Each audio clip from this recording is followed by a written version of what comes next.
Hai, perkenalkan nama saya Nyoman Lentari dengan NPM 203515516043, Program Studi Administrasi Publik. Di sini saya akan mempresentasikan tentang manajemen strategi. Tujuan dari adanya presentasi ini adalah untuk menyampaikan materi yang berisi tentang yang pertama, apa itu manajemen strategi, yang kedua, bagaimana lingkungan yang terjadi pada organisasi, yang ketiga, faktor apa saja yang mempengaruhi lingkungan organisasi, dan yang keempat, hubungan organisasi dengan organisasi lingkungan. Selanjutnya, saya akan mempresentasikan tentang apa itu manajemen strategi. Manajemen strategi adalah ide maupun ilmu pengetahuan dalam merumuskan serta mengevaluasi suatu keputusan lintas fungsional untuk tujuan organisasi. Menurut pendapat para ahli yang bernama Mulyadi, manajemen strategi adalah suatu proses yang digunakan oleh manajer untuk merumuskan suatu strategi dalam visi organisasi. Lalu, manajemen strategi ini berfokus pada suatu proses penetapan tujuan organisasi serta mengalokasi sumber daya untuk menerapkan suatu kebijakan dalam pencapaian tujuan organisasi. Yang kedua, saya akan mempresentasikan tentang lingkungan organisasi menurut Stephen Robbins. Lingkungan organisasi menurut Stephen Robbins adalah suatu lembaga yang berada di luar organisasi dan berpengaruh terhadap kinerja organisasi. Karena itu, dalam organisasi, pada lingkungannya bisa menjadi faktor penghambat maupun pendukung organisasi. Di dalam suatu kegiatan organisasi bisa merubah lingkungannya, ataupun sebaliknya, lingkungan bisa mendorong perubahan dalam organisasi.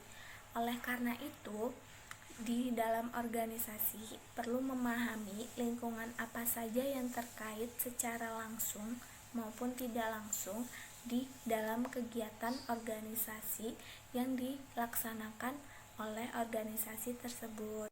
Yang ketiga, saya akan menjelaskan faktor yang mempengaruhi lingkungan organisasi.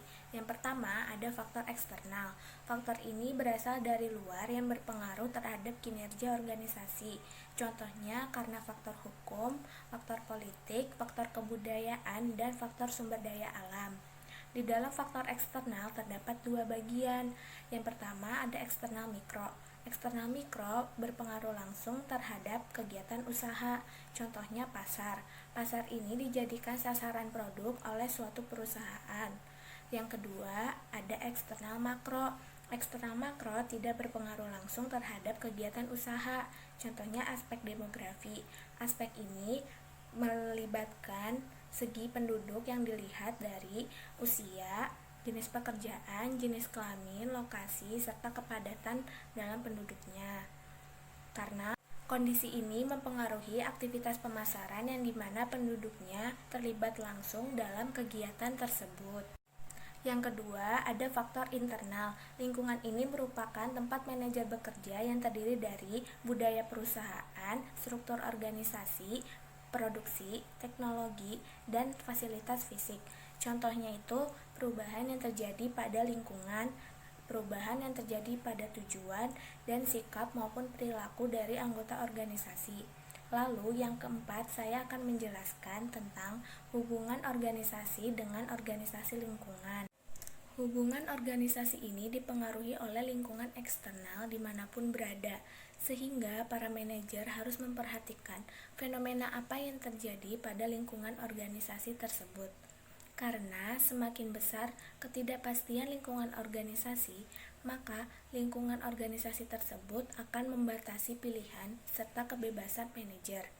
Strategi dalam menyelesaikan masalah perubahan lingkungan serta ketidakpastian yaitu melakukan penyesuaian terhadap lingkungan serta melakukan pemantauan secara langsung maupun tidak langsung agar dapat mencapai tujuan organisasi. Kesimpulan dari presentasi ini yaitu manajemen strategi berperan penting dalam organisasi maupun perusahaan, karena dengan adanya manajemen strategi ini kita bisa mengetahui hubungan antara organisasi ataupun suatu perusahaan terhadap lingkungannya, serta bisa berfokus pada kebijakan agar tercapainya tujuan organisasi serta perusahaan tersebut. Sekian dari presentasi yang saya sampaikan, kurang lebihnya mohon maaf. Terima kasih.